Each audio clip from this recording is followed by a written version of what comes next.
On regarde ensemble le budget d'une personne de 29 ans qui est stagiaire en architecture, qui vit à Québec et qui gagne 53 000 par année. Comme d'habitude, on va utiliser mon modèle de budget qui te permet de faire le suivi de toutes tes dépenses sans faire aucun calcul. On va utiliser aussi mon outil pour le suivi des dettes. Si tu veux te procurer ces outils-là, tu as juste à commenter outils en dessous de la vidéo. La personne gagne un salaire net de 1540 aux 2 semaines. On va donc partir sur un budget de 2 payes en sachant très bien qu'il y aura 2 mois avec une troisième paye. Pour les dépenses liées à la maison, on a un total de 1358 la personne est locataire. Ensuite, on a 650 pour l'alimentation. Le véhicule de la personne est déjà payé, donc on a 150 pour l'assurance auto et l'essence. La personne a aussi certaines dépenses qui sont remboursées par son employeur, dont cellulaire, autobus et assurance. Donc, je les ai pas mis dans le budget.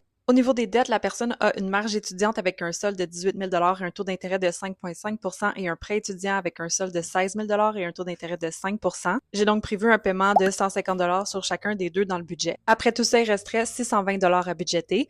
Un de ses objectifs, c'est de s'acheter une maison à rénover dans 1 an ou 2 et de payer ses dettes le plus rapidement possible. Avant de parler des objectifs, c'est toujours important de faire un bon suivi de ses dépenses pour s'assurer qu'on n'a rien oublié dans notre budget. Des fois, il y a des petites dépenses comme les sorties, les cafés qui peuvent s'accumuler rapidement puis ça peut nous surprendre. Au niveau de l'épargne, la personne a déjà 21 000 en CELI et 24 000 en CELIAP. Donc, la plus grosse question ici, ça va être de voir comment est-ce qu'on divise l'argent qui nous reste dans notre budget entre notre objectif de s'acheter une maison et notre objectif de rembourser nos dettes. Je commencerai par laisser une petite marge de manœuvre dans mon budget, peut-être un 200-300 par mois pour s'assurer que justement, si on dépasse notre budget, on n'est pas dans l'embarras. Maintenant, ici, je pense que les décisions qui vont être prises avec ce qui reste puis comment on l'alloue à nos différents objectifs va être très important. Je pense qu'il y a un potentiel d'optimiser les décisions qu'on prend pour en avoir le plus possible pour notre argent. Présentement, si on met 300 par mois sur nos dettes, ça va prendre 158 mois pour rembourser les dettes au complet, puis on va payer environ 13 000 d'intérêt.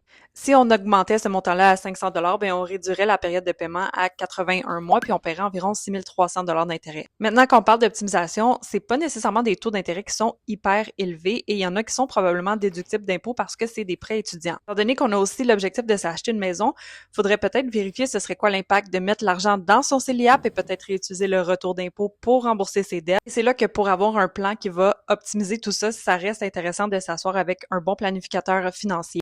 Ou la personne, si elle connaît bien ses chiffres, pourrait faire ces calculs-là de façon autonome aussi. Et finalement, la personne semble être en début de carrière, donc faut pas oublier que le salaire risque d'augmenter rapidement au cours des prochaines années. Et ça libérera pas mal d'argent pour atteindre ces deux objectifs-là. Je termine en te rappelant que si tu veux que je fasse une analyse budgétaire à partir de ton budget de façon anonyme, tu peux remplir le formulaire qui est disponible directement sur mon profil.